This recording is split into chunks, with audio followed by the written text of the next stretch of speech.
दिल्ली के गांधीनगर इलाके में कपड़ा व्यापारी का मैनेजर रोशन अपने साथी के साथ स्कूटी पर कैश लेकर जा रहा था। मुकुंदपुर लाल बत्ती के पास दो बाइकों पर सवार 5 बदमाशों ने उन्हें घेर लिया। रोशन के विरोध करने पर लुटेरों ने उन पर चाकू से 3 वार कर उन्हें घायल कर दिया और फिर कैश से भरा बैग और स्कूटी लूटकर फरार हो गए। घटनास्थल पर सीसीटीवी न होने के कारण पुलिस के सामने चुनौती थी। डीसीपी भीष्म सिंह और एडिशनल डीसीपी सुनील कुमार के नेतृत्व में पुलिस की कई टीमों को जांच में लगाया गया। एटीएस की टीम ने फुटेज खंगाले जिससे कुछ संदिग्धों की पहचान हुई जो पहले व्यापारी के लिए ड्राइविंग का काम कर चुके थे। पुलिस ने तत्परता दिखाते हुए कुल 6 आरोपियों को गिरफ्तार किया। उनके पास से करीब 10 लाख रुपए कैश, लूट के पैसों से खरीदी गई एक स्विफ्ट डिजायर कार और वारदात में इस्तेमाल किए हथियार समेत पीड़ित की स्कूटी भी बरामद की गई। शाम को 7:45 यानी कि 7:45 बजे जहांगीरपुर थाने के इलाके में मुकुंदपुर के पास एक रोबरी का इंसिडेंट हुआ था जो बाद में डकैती में बदल गया। इसमें टोटल 6 एक्यूज पर्सन थे। दरअसल रोशन लाल जो सकूरपुर का रहने वाला है, रोशन लाल काम करता है लक्ष्य है रहने वाले सेक्टर 13 रोहिणी के। इनकी कंपनी है स्काई टैक्स जो कपड़े का काम करती है, उसका मुकुंदपुर में ऑफिस है। रोशन लाल गांधीनगर से कंपनी का कैश कलेक्ट करता है, जिसमें एक जगह से उसने 20 लाख रुपए लिए, एक जगह से 15 लाख रुपए उठाए और एक किसी वेंडर से 1,36,000 रुपए लिए। तो लगभग टोटल 36,36,000 रुपए कैश लेकर गांधीनगर से ये अपनी कंपनी के ऑफिस फूडपुर जा रहे थे। उस समय 7:45 बजे के आसपास रोशन लाल को 2 मोटरसाइकिलों पे जो 4-5 लड़के थे उन लोगों ने घेर लिया। 5 लोग थे एक समय और मोटरसाइकिल टक्कर मार के गिराया। फिर एक उनमें से एक्यूज ने इसको चाकू मारा और बैग छीनकर भाग गए। इस पीसीआर कोड पर हमने एक केस रजिस्टर किया जहांगीरपुर थाने में। एफआईआर नंबर है इसका 953/25।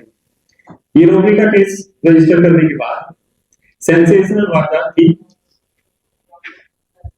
कंप्लेनेंट को एडमिट कराया गया, उसका ट्रीटमेंट करवाया और एक ज्वाइंट टीम बनाई नॉर्थ डिस्ट्रिक्ट में, क्योंकि इनिशियल इन्वेस्टिगेशन में केस काफी चैलेंजिंग लग रहा था।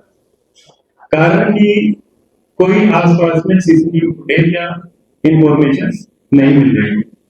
तो टीम ने एक लंबी इन्वेस्टिगेशन की, जहां से कैश लेकर जो विक्टिम चला था उस इलाके के सीसीटीवी फुटेज, रास्ते के सीसीटीवी फुटेज और आगे तक के फुटेज चेक किए। इसके लिए हमने एक लंबी चौड़ी टीम बनाई।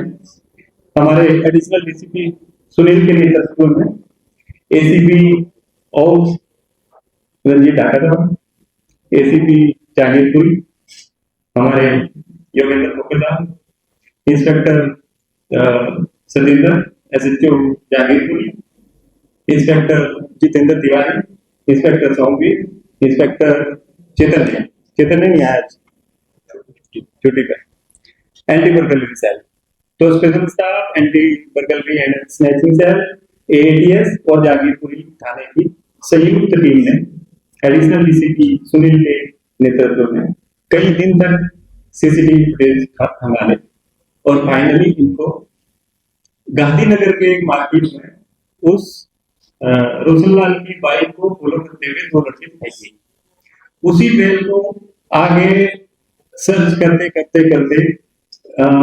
गीता कॉलोनी फ्लाईओवर के आसपास मोटरसाइकिल का नंबर सीसीटीवी फुटेज में मिल गया। उसकी ट्रेल को निकालते हुए फाइनली ये गैंग बस्ट किया है। इसमें टोटल जैसे मैंने बताया कि 6 लोगों को अभी तक अरेस्ट किया गया है। इनके नाम मोहम्मद इरफान जो जिले कॉलोनी रवाना का रहने वाला है, उसका भाई है अरशद 23 साल का, ये गाजीपुर में रहता है। इस पे पहले 2 मुकदमे हैं। एक क्राइम ब्रांच का है और एक करोल ब्रांच का। अमन अंसारी प्रीवियसली ये भी इन्वॉल्व है स्नैचिंग के केस में, रहने वाला है नोएडा का। मनीष एलियस डॉन 19 साल, न्यू अशोक नगर का रहने वाला है। प्रिंस एलियस अवारा ये पहले 2 मर्डर के केस में इन्वॉल्व है, एक गाजीपुर और कल्याणपुरी, ये रहने वाला है कल्याणपुरी का। ये 5 लोग रॉबरी में इन्वॉल्व थे। छठा जो नितेश नाम का व्यक्ति है, 35 साल उम्र है, बेगमपुर का रहने वाला है और इसकी भी प्रीवियस इन्वॉल्वमेंट है। ये नितेश एक सागर ट्रांसपोर्टर की गाड़ी चलाता है। सागर ट्रांसपोर्टर ने अपनी गाड़ियां उसकी कंपनी में लगा रखी, लक्ष्य की कंपनी में। इस वजह से नितेश को ये इन्फॉर्मेशन थी, पहले इरफान भी वहां पे ड्राइवर था, तो इनको ये इन्फॉर्मेशन थी कि ये कैश ऐसे इनका आता है। उस इन्फॉर्मेशन पे काम करते हुए उन्होंने कई दिन तक रोशनलाल की रैकी की, रोशनलाल की मूवमेंट को ट्रैक किया और फिर इंफॉर्मेशन के बेस पर उसको फॉलो किया। इस तरह से इस लोग को अंजाम दिया। इसमें हमारी टीम के अथक प्रयास से अभी तक 10,40,000 रुपए, एक डिजायर कार जो इन्होंने उन्हीं पैसों से खरीदी है, 2 आईफोन, एक वो स्कूटी जो हमारे विक्टिम की है और 2 मोटरसाइकिल जो इसमें इस्तेमाल हुई है, उन सबको रिकवर कर लिया गया है और कैश रिकवरी के लिए अभी टीमें लगा रखी है और उम्मीद है कि और बीच में रिकवरी हो जाएगी। सर टोटल विक्टिम के पास कितना कैश था, टोटल कितना अमाउंट था और इनके पास और क्या था, चाकू के अलावा और क्या था? जैसे मैंने बताया कि कैश था 36,36,000 और इनमें इनके पास चाकू था, वो चाकू रिकवर हो गया। इनमें से अमन ने चाकू मारा था उसको गिरने के बाद। रोशनलाल उसके यहाँ कैशियर का काम करते हैं, जो कंपनी है लक्ष्य की कंपनी है।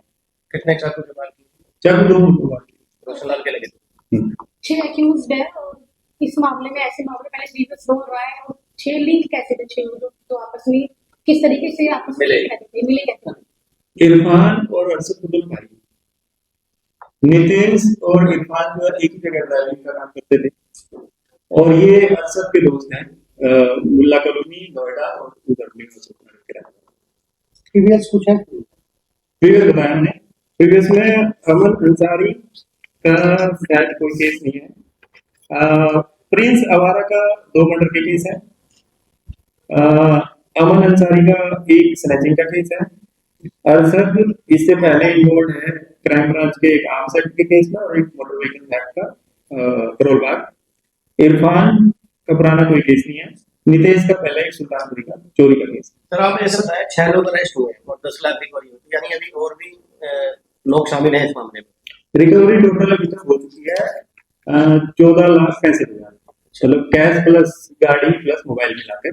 तो इन 6 लोगों ने अंजाम दिया था, वो लोग भी देखा शामिल और लोग रॉबरी में शामिल नहीं थे, लेकिन इंफॉर्मेशन ये मिली है कि उन्होंने कुछ कैश अपने दोस्तों के यहाँ इधर उधार में दे दिया, कहीं रखवा दिया, उस तरह की वो रिकवरी चल रही है। सर मोटिव इनका, जैसे लूट का जो मोटिव होता है वो किस तरह से इनका था? कोई सौदिया करते थे या कुछ इनका अलग से? देखिए सभी की प्रीवियस इन्वॉल्वमेंट है, क्रिमिनल्स हैं। इंफॉर्मेशन नितेश ने दी कि भाई ये काम हो सकता है इरफान ने अपने भाई अरशद को बताया, अरशद ने ये सारे अपने दोस्तों को इकट्ठा किया और एक ग्रुप बनाया, फिर इसकी रैकी की और रैकी करने के बाद एक दिन मौका देके इसको लूट लिया। ठीक बहुत थैंक यू सर।